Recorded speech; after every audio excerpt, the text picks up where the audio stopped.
What's up, y'all? Welcome back to my channel. To those of you guys who are returning, however, if this is your first time joining me today, hello, I am your host, Megan. Welcome to the Astro Queen. Here we use information from celestial bodies to help us gain a better understanding of our favorite celebrities, world events, but most importantly, our damn selves. Okay, so come on in. I'm so sad, y'all. I'm so sad. I'm so fucking devastated right now.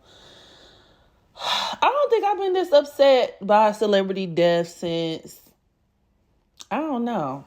It's been a good minute. So as you can see by the title, today I am going to be doing another celebrity natal chart reading, this time on fallen producer / rapper BeatKing, y'all. So, as I am now recording this video, BeatKing passed away yesterday, okay? And it hasn't been confirmed how he's passed away, but his manager released a statement just, saying that he's no longer with us, right? So, if you are not familiar with this guy right here, once again, he's a producer, rapper. I don't know if he's from Houston or Dallas. I know he's from Texas. I might need to find out before I do the reading, huh? Either way, it makes me very sad. He made really good turn-up music. Okay, he made really good turn-up music, club music, shake your booty music. He had that song, Then Leave. Get some head, get some bread, then leave.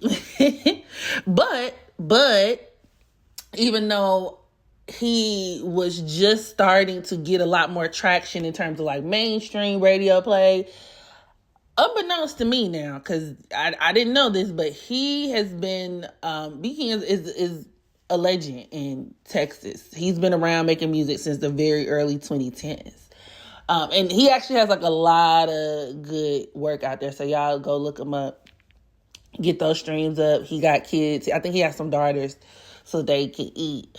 But, yeah, like I'm at a loss for words. That hardly ever happens. And it's so random because you just seen this nigga.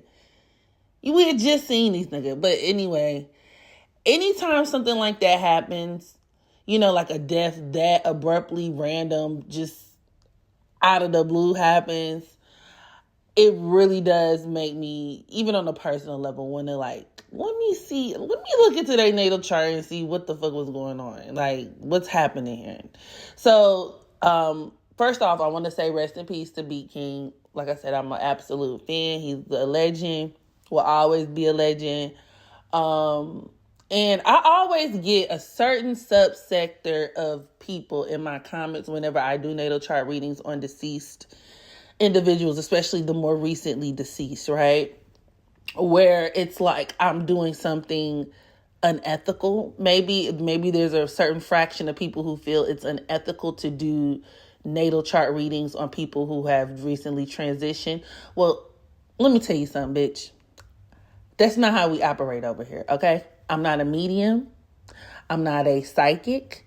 I am not pulling on their energy in the sense of their soul, their life force. Reading a person's natal chart has no bearings on their well-being. Not in the sense that it can be affected by me, by virtue of me reading and interpreting aspects and placements within your chart. Your well-being is not impacted by that, whether you are here on the earthly plane or no longer with us at all, whether you passed away 5 years ago or 5 minutes ago. You can look at the natal chart as being more or less of a map. I am just reading the map. A person dying is not impacted by me reading a map. Okay? Look at it that way. And if you still don't agree, you can just get the fuck on. Like, this channel ain't for you. Go to Weenie Hut Jr. and have a ball. So with that being said, let's get into the natal chart of Mr. BeatKing. BeatKing. So I was able to confirm that he is in fact from Houston, Texas. Okay, born November 24th, 1984. I do not have his time of birth. This is my Sag twin right here. And it's making me even sadder because I did not, but it makes a lot of sense actually. BeatKing has his son at the second degree of Sag. We don't know his time of birth, therefore I'm not sure what degree his moon is in, but I'm pretty sure it could be at the latter degree of Sagittarius. So Sag sun, moon, and Mercury. Okay, he has and Uranus. So he has one hell of a Sag stellium. And Sagittarius is definitely, I would say, the comedian of the zodiac. Even when we talk about like entertainers, they're very animated, right? A very animated, eclectic group of people we are, you know what I mean? And a lot of times it is effortless, specifically with the moon in Sag. And he also has his moon in Sagittarius as well. But just very outgoing, fun, charming, energetic people, great people to party with. And he makes a lot of really good party music. So that correlation makes a lot of sense. You know, him being a Sagittarius makes sense. He also, with his son at the second degree, the number 2 deals with feminine influence. So I would even interpret that as him making that type of twerk, bounce that ass, shake that ass, hike that bitch up. Yeah, oh, that's your home, girl. You know, who listens to that? That's Ultima, Nissan Ultima music. You know, you and your girls, like, we getting ready to go out, hit the club. So a lot of his music was, you know, very, I guess you could say, targeted towards women, partying, twerking, that kind of scene. And the minute women start twerking to your music, niggas soon follow. All you need is the music to get the women turned. And if you at a party or at the club or whatever the case may be, niggas is gonna swarm the place like a pack of fucking hyenas, you know? So party music artists are very critical parts of the culture, but I digress. But yeah, that's definitely expressed with his son at the second degree of Sagittarius, okay? Now, that could have also made him a little bit of like a womanizer as well. But, you know, Sagittarius are hoes, archetypically speaking. I'm not saying that Sagittarians can be involved in committed relationships, but especially if we're talking about men, Sag, ruled by Jupiter, needs an abundance, okay? This is where people can kind of get ahead of themselves and start to overdo things. So when we talk about the sun in Sag, even the moon in Sag, a man could have a really large appetite, you know, and the way that he deals with women could definitely follow suit. So, you know, a person who may be a good time, great time when y'all together, but you can't guarantee that you're going to be the only one that he's having the time with. So, you know, that's just what it is. However, free-spirited, free-natured, like I said, a lot of fun. And even in his appearance, okay, BeatKing is a very meaty, he's a beefy boy. He's a big boy. He wasn't a little bean, you know. Sag, due to that Jupiter rulership, a lot of people who are, whether you have Jupiter aspecting, making certain aspects to your sun and your moon, or if you have moon or sun in Sagittarius, can be larger, can be on the larger side, the bigger side. So even his stature, right, it gave very Sagittarius. And not even in just like beefiness, he's also kind of long. Look at his legs right here. I also remember like a lot of people having a lot of good things to say about him. Now, he does have his sun in Sag forming a sextile to his Mars in Aquarius, which can deal with him having a lot of friends, you know, being somebody who's even like a viral sensation, well-known kind of thing, like a certain air of like popularity as well comes with that. Sun forming a sextile to his Mars at the 6th degree of Aquarius. But this could also even do, because I remember a lot of people saying that he was very inclusive and like LGBTQIA plus friendly. Because I think he did a feature on Saucy Santana's album, and then he performed at Pride, or it was something to that effect. Y'all let me know in the comment section if you know what I'm talking about. And I thought that was so interesting because he does have Mars in Aquarius, y'all. Now, y'all know I'm not saying that. Well, yeah, I am, because I actually wouldn't be surprised if he,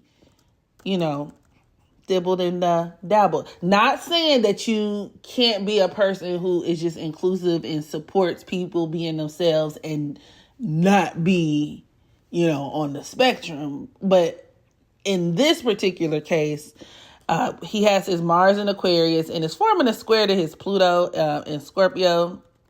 And, that's just an aspect that can produce that. I'm just not going to lie. More so from the standpoint of like somebody who wouldn't be above having gay sex or, participating in the act itself.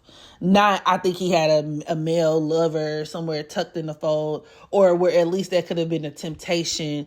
Or, that's even like a grape juice aspect, but that's a different video for a different day. Okay. But the hook, line, sinker of his natal chart, which pretty much explained, unfortunately, his untimely demise, is this Scorpio South Node at the 27th degree, forming a conjunction to his Saturn at the 20th degree of Scorpio. So when I saw that, I said, oh, it made everything make sense. So as a Scorpio South Node, a lot of Scorpio South Nodes can die prematurely. Now, I want you to stop right here. This is where, if you have Scorpio on the South Node or North Node, please do not freak out. Please do not flood my inbox asking if you're going to die tomorrow. That's not necessarily what I'm saying, because this may not be the outcome for every single person with Scorpio on the nodes or Scorpio on the South Node, but it is a plausible outcome. It's one option of a variety of different options that can take place. So I would not necessarily say that because he has Scorpio on the South Node and it manifested in this way for him, that definitively it's going to be the exact same way for you. That's not what I'm saying. We're talking about BeatKing, okay? Okay, so let's press play. But it can manifest in an untimely demise. And it speaks to this death, his death, being very, almost like, it's almost karmic in nature. It was kind of destined to happen this way. And with him having Saturn conjoined to the South Node like that, I'm wondering if he's like stuck in a pattern. I don't know if y'all believe in like reincarnation and things like that, but not to get too spiritual and hippy dippy, but like someone who has a hard time like learning their lesson, so they keep repeating it over and over and over and over again. Or like he's trapped in a very low vibrational cycle. That's actually what he was put here to fix.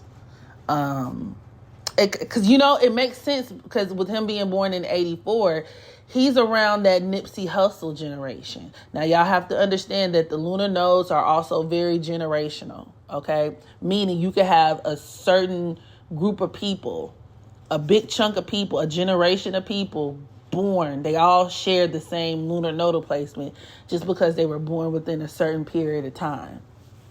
And a lot of the people from this era, like I said, with Nipsey Hussles, I noticed that it's kind of played out this way. Trey Songz as well comes from this era, this generation, and he has Scorpio on the South Node as well. Omarion is another one, Scorpio on the South Node, and that Saturn in conjunction to the South Node. So for them, it played out more in towards like sexual exploitation, sexual abuse, issues of being surveillanced, especially with Saturn in conjunction to that Scorpio South Node. So these are all plausible outcomes, especially for BeatKing. But I think in his situation, it manifested in, like I said, an untimely death. In this lifetime, he was actually he could have been somebody who was surrounded by death long before his death actually arrived. That could have been a very prominent part of his life. I'm not really too sure about what his personal life was like, but just, theorizing based off of this placement, that could have been a very prevalent part of his everyday life, whether it be like, a lot of Saturn South Node people they grow up really fast, or they experience a lot, they've seen a lot, they've gone through a lot, and with it being conjoined to that Scorpio South Node, there's a lot of pain and trauma tied up in that shit. Maybe he was around a lot of older people, but he could have got violated. Honestly, he has a chart of somebody who may have gotten violated, but that's neither here nor there. I won't go into that. Okay, or somebody who I won't even go into that. But in this lifetime, he was supposed to learn how to kind of overcome these darker experiences, right? A lot of Scorpio South Nodes can be abused or, experience, like I said, a lot of situations where they're up close and personal with death and the more darker parts of life. That's Scorpio. Scorpio is extreme and is vast. And when you put it on the South Node, it's not a peaceful experience. I'm not going to hold you. So in this lifetime, Taurus North Nodes have to learn how to kind of rise above that. This could even deal with a person who could be involved in criminal activity, and then they have to learn how to make legitimate money in this lifetime as a Taurus North Node, rather. I would equate this to BeatKing learning how to overcome like more self-destructive or lower vibrational patterns, and in making his music, which is that Taurus energy, the center of his focus, which I think he did. I mean, seemed like he did it to me.